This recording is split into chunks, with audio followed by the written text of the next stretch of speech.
Pilot আপনারা জানেন, অনেক মিডিয়াতে অলরেডি এসছে, আপনারা দেখেছেন যে পাইলট যখন বিমানটা তার নিয়ন্ত্রণের বাইরে চলে যাচ্ছিল, সে তার সর্বোপরি চেষ্টা করেছে বিমানটাকে একটি খালি জায়গায়, বিশেষ করে ওই মাঠটাই পেয়েছিল যেখানে সে নামানোর চেষ্টা করেছিল, কিন্তু তারপরে তার শেষ চেষ্টা সফল হয়নি বলবো, কারণ বিমানটা আছড়ে পড়েছিল ওই বিল্ডিংয়ের উপরে।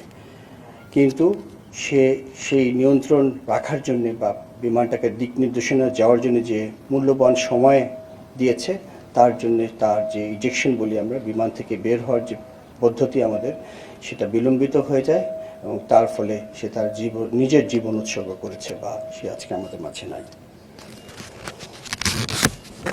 এই জন্য আমি একটু আগে আমরা তার ফিউনারাল প্যারেড বা জানাজা করলাম।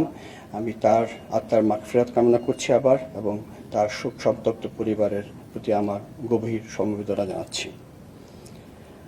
আপনারা অলরেডি দেখেছেন গতকালকে থেকেই দেশের এই বিপদের সময় আমাদের মাননীয় প্রধান উপদেষ্টা, অন্যান্য উপদেষ্টাবৃন্দ, বিভিন্ন রাজনৈতিক দলের নেতৃবৃন্দ, আইন শৃঙ্খলা বাহিনী, চিকিৎসকবৃন্দ, ফায়ার সার্ভিস, স্বেচ্ছাসেবী, বিভিন্ন সেবা প্রদানকারী সংস্থা, সাধারণ ছাত্র, শিক্ষক ও সাধারণ জনগণ কাঁধে কাঁধ মিলিয়ে পরিস্থিতি মোকাবেলা করেছে।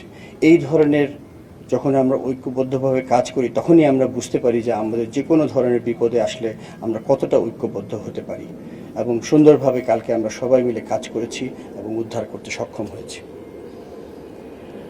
অবশ্যই সেনাবাহিনী এবং বিমান বাহিনী প্রথম দিকে গিয়েছিল এবং তারা তাদের বিশেষ উদ্ধারকারী যেসব যন্ত্রপাতি আছে, বিমান বাহিনীর হেলিকপ্টারের মাধ্যমে তারা ফার্স্ট রেসপন্ডার হিসেবে সমস্ত আহতদেরকে এবং নিহতদেরকেও নিয়ে এসেছিল ওখান থেকে। আমি আপনাদেরকে জানাতে চাই যে সরকার বা আমাদের মাননীয় প্রধান উপদেষ্টা প্রথমেই বলেছেন যে এদের যারা আহত হয়েছে তাদের সুচিকিৎসার বন্দোবস্ত করতে হবে, এবং সে ব্যাপারে তাদের কাছ থেকে আমরা সম্পূর্ণ আশ্বাস পাচ্ছি। ইনশাআল্লাহ সমস্ত ধরনের চিকিৎসার ব্যবস্থা তাদের করা হবে। সরকারের পাশাপাশি বিমান বাহিনীও সবসময় হতাহতের পাশে থাকবে এবং থাকছে। আহতদের সুচিকিৎসা নিশ্চিত করতে যা যা করণীয় আমরা সব কিছু করব। ইতিমধ্যেই গতকালকে আমরা একটি উচ্চ পর্যায়ের তদন্ত টিম গঠন করে দিয়েছি। তারা অতি শীঘ্রই এই তদন্ত করে বের করবে যে কী ঘটনা ঘটেছিল, এবং তার ভিত্তিতে আমরা ভবিষ্যতে যদি কোনো কিছু ভুল ত্রুটি থাকে তার অবশ্যই ব্যবস্থা নিব। আপনাদের মাধ্যমে আমি দেশবাসীকে একটা বিশেষ অনুরোধ করতে চাই, সেটা খুব জরুরি আমার জন্য আপনাদের মাধ্যমে বলা। সেটা হচ্ছে, দয়া করে আপনারা দেশের এই বিপদের সময় সোশ্যাল মিডিয়ার বিভিন্ন গুজব, মিসইনফরমেশনে কান দিবেন না। একটি শক্তিশালী বিমান বাহিনী দেশের স্বাধীনতা ও সার্বভৌমত্বর জন্য অপরিহার্য। দয়া করে গুজব ছড়িয়ে দেশের সার্বভৌমত্বের এই স্তম্ভকে দুর্বল করে দেবেন না। এই মর্মান্তিক দুর্ঘটনায় আপনাদের সবার মতো আমারও হৃদয় ভেঙে গেছে। আপনারা জানেন যে আমি মাত্র সফরে বেরিয়েছিলাম, একটা জরুরি সফর ছিল। আমি ওই বিমানবন্দর থেকেই সরাসরি ফিরে এসেছি আজকে সকালে। যখন সংবাদ পেয়েছি আমার বাকরুদ্ধ হয়ে গিয়েছিলাম যে অনেক দুর্ঘটনাই হয়েছে সারা বিশ্বে বিমান বাহিনীতে, বা বিমান দুর্ঘটনা আমরা জানি হইতেই পারে, কিন্তু এই ধরনের একটা হয়েছিল কিছুদিন আগে আমাদের প্রতিবেশী দেশে, যেখানে জনগণ অনেক মৃত্যুবরণ করেছে। আজকে গতকালকে আমাদের দেশে একটা হয়েছে। সেই ধরনের দুর্ঘটনা খুব সচরাচর হয় না। এটা আমাদের জন্য খুবই দুঃখজনক, কিন্তু একটা কথা বলতেই হয়, যখন দুর্ঘটনা হয় সেটা আল্লাহ জানেন কেন, ভালো মন্দ কী আছে এটার ভিতরে। তবে যে অপূরণীয় ক্ষতি হয়ে গিয়েছে সেটা রিকভার করাই হবে আমাদের মূল কাজ, বা যদিও জানি এটা কোনোভাবেই পারিবারিকভাবে আমরা সম্ভব করতে পারবো না, বাট আমি যেটা বলেছি বারবার যে আমরা তাদের পাশে থাকবো। আমরা সম্মিলিতভাবে অনেকেরই কষ্ট কিছুটা হলেও লাঘব করতে সক্ষম হব ইনশাআল্লাহ। আহতের সুচিকিৎসা এটাই এখন আমার মনে হয় সবচেয়ে জরুরি। যারা আমাদের মাঝে এখনো অসুস্থ হয়ে আছেন বা আহত হয়ে আছেন, তাদেরকে আমরা সর্বাত্মক চিকিৎসা প্রদান করব, এবং তারা যাতে সম্পূর্ণভাবে সুস্থ হয় সেটাই আমাদের মূল লক্ষ্য। এই বিষয়ে আমি আপনাদের সকলেরও বা যারা আছেন সবার সহযোগিতা কামনা করছি। আরেকটা কথা আমি বলতে চাই আপনাদের মাধ্যমে to the international media, that the same thing which you have heard, the incident has taken place and we are doing our inquiry. It was a very sad incident. We will try our best to find out the causes and And of course, we are with the people who got hurt, who got killed, who got injured. The whole country is with them, the government is with them, and Air Force and military forces will be with them till the last moment, whatever they need. Crash সাইটে এক ধরনের অশান্তি বিরাজ করছে, এটা সত্যি দুঃখজনক। অনেক গুজব চলছে, এই গুজবে কান দিবেন না। আমরা প্রতিদিন যখনই আমাদের কাছে যে কোনো আপডেট আসছে আহত নিহতর, সেটা আমরা সাথে সাথে ISPR এর মাধ্যমে আপনাদেরকে জানিয়ে দিচ্ছি।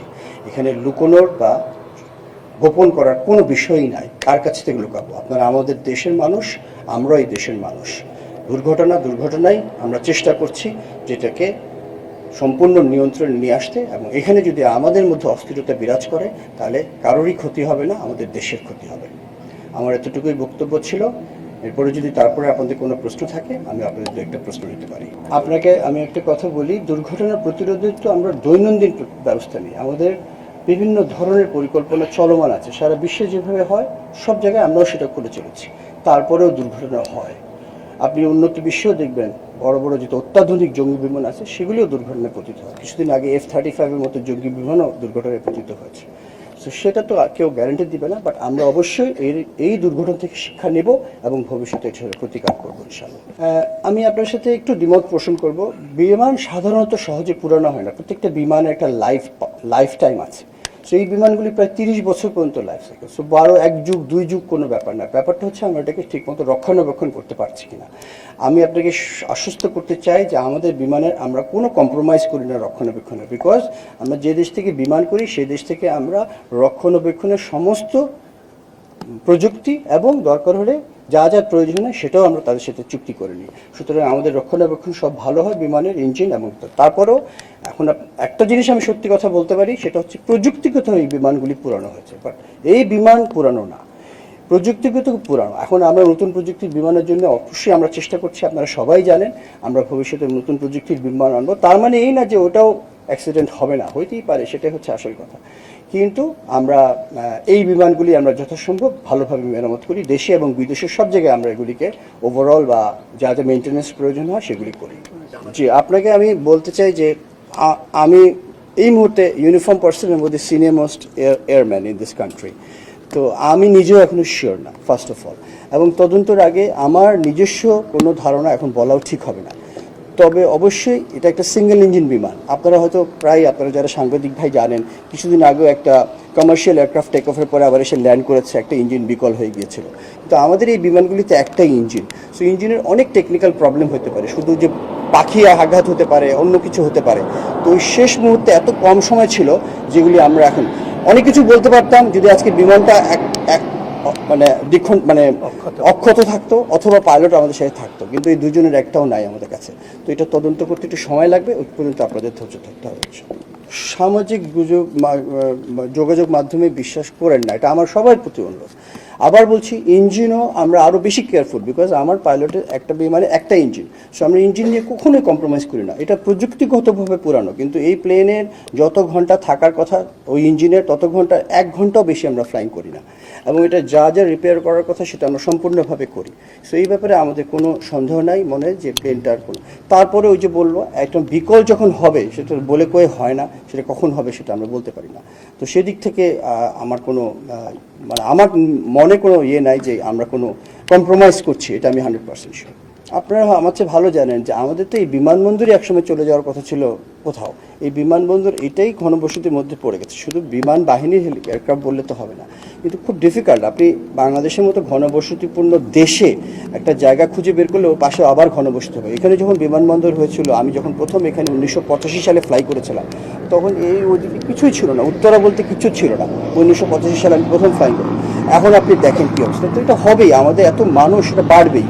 তো এটা একটা বিরল ঘটনা ঘটেছে, এটার সাথে আমরা ঘনবসতির সাথে সম্পর্ক করা ঠিক না। আমাদের দেশ ছোট, সব জায়গায় মানুষ, তো আমরা সব জায়গায় অপারেট করি। সো এটা আমাদের মেইন বেজ। আমার সমস্ত বাংলাদেশের ভালনারেবল এরিয়া বলি আমরা, সবচেয়ে ইম্পর্টেন্ট জায়গা হচ্ছে এটা। সমস্ত ভিআইপিসরা এখানে থাকে, আমাদের স্থাপনাগুলি এখানে আছে, পার্লামেন্ট এখানে আছে। সো এটা একটা প্রোটেকশনের ব্যাপার আছে। সো এখানে এই ধরনের একটা স্ট্রং এয়ার বেস থাকা এখানে খুবই দরকার।